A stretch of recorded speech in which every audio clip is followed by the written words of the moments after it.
Assalamualaikum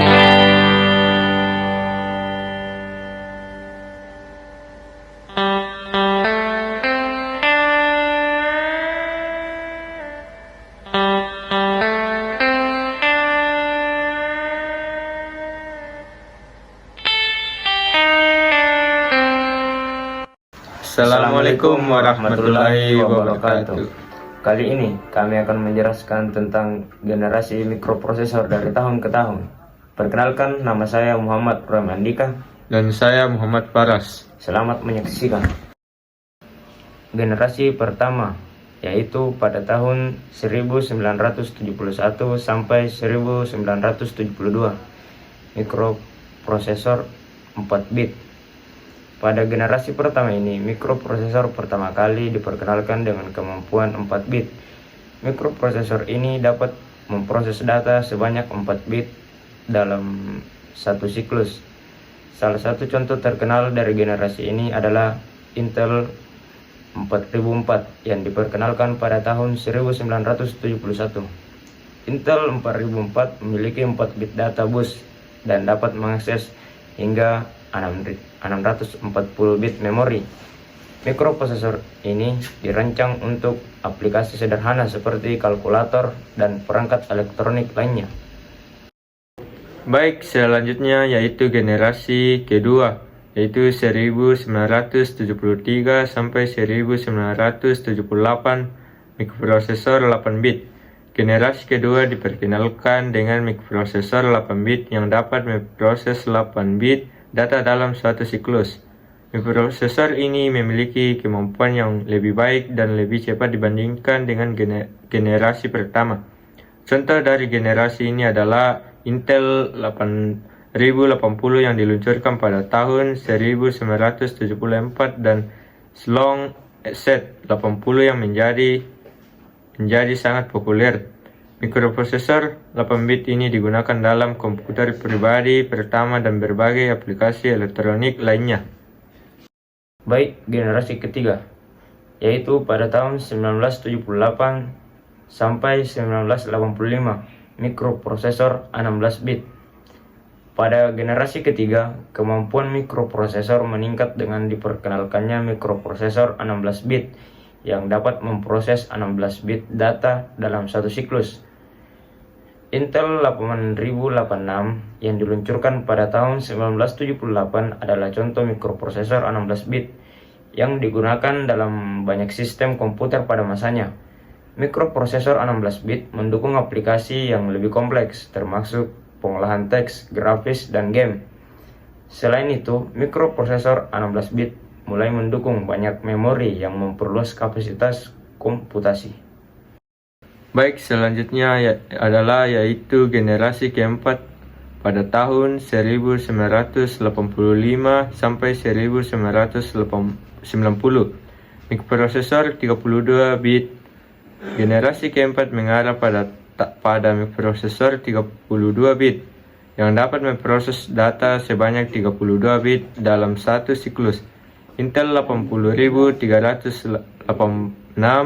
yang dirilis pada tahun 1985 adalah contoh penting dalam mikroprosesor 32 bit. Keuntungan utama dari mikroprosesor 32 bit adalah kemampuannya untuk menangani lebih banyak memori dan menjalankan aplikasi yang lebih canggih, seperti sistem operasi multitasking.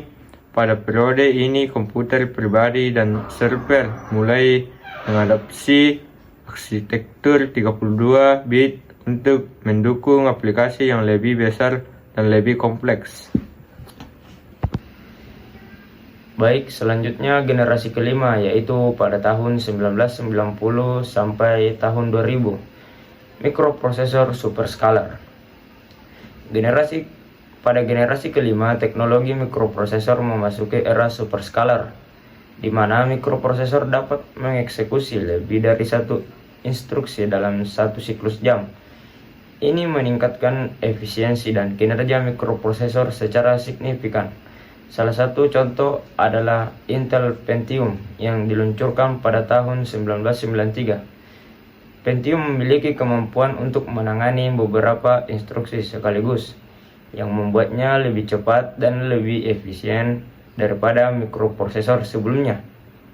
Teknologi superskalar memanfaatkan pipelining dan paralelisme untuk meningkatkan kinerja dalam berbagai aplikasi.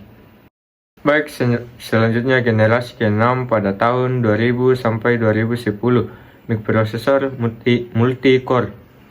Generasi ke-6 memperkenalkan mikroprosesor multi-core, yang berarti sebuah mikroprosesor mengintegrasikan lebih dari satu inti atau core di dalam chip yang sama. Dengan ini, mikroprosesor dapat menangani beberapa tugas secara bersamaan atau paralel processing, meningkatkan kinerja dan efisien dalam menjalankan aplikasi multitasking dan multi-threading. Intel Core dan AMD Athlon adalah contoh mikroprosesor multi-core yang populer pada periode ini. Teknologi multi-core ini menjadi standar pada sebagian besar proses modern dan membantu komputer untuk lebih efisien menangani beban. Generasi ke-7, yaitu pada tahun 2010 sampai 2020, mikroprosesor dengan teknologi nano. Pada generasi ke-7, perkembangan teknologi nano menjadi sorotan, di mana proses pembuatan mikroprosesor menjadi semakin kecil dengan menggunakan teknologi fabrikasi nanometer.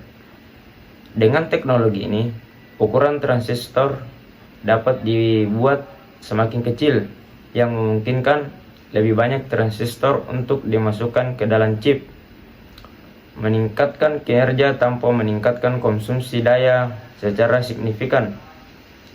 Intel Skylake dan AMD Ryzen adalah contoh prosesor yang menggunakan teknologi nanometer ini. Selain itu, chip dengan teknologi nano ini memiliki keunggulan dalam hal konsumsi daya yang lebih rendah, serta kapasitas pemrosesan yang lebih cepat. Baik, selanjutnya adalah generasi ke-8 pada tahun 2020 sampai 2025. Mikroprosesor dengan teknologi AI dan 3D stacking. Generasi ke-8 melihat interaksi kecerdasan buatan AI dan 3D stacking dalam desain mikroprosesor. Teknologi 3D stacking memungkinkan chip untuk menumpuk lapisan transistor dalam ruang vertikal, sehingga mengurangi ukuran fisik chip dan meningkatkan efisiensi. Mikroprosesor ini lebih efisien dalam menjalankan aplikasi yang melibatkan pembelajaran mesin, pemrosesan gambar, dan tugas-tugas AI lainnya. Sehingga selain itu, mikroprosesor ini menggabungkan unit pemrosesan grafis GPU yang lebih canggih dan unit AI di dalam chip untuk meningkatkan kinerja aplikasi yang berbasis AI. Contoh dari proses dengan teknologi ini adalah Intel Alder Lake dan AMD Ryzen 7000 series. Secara keseluruhan, mikroprosesor telah berkembang pesat dari generasi pertama yang sederhana hingga menjadi kuat, efisien, dan terintegrasi dengan teknologi canggih seperti AI dan pemrosesan 3D. Baik, hanya itu yang dapat kami presentasikan pada kali ini. Kurang dan lebihnya mohon maafkan, dan jangan lupa like, subscribe, and comment pendapat kalian.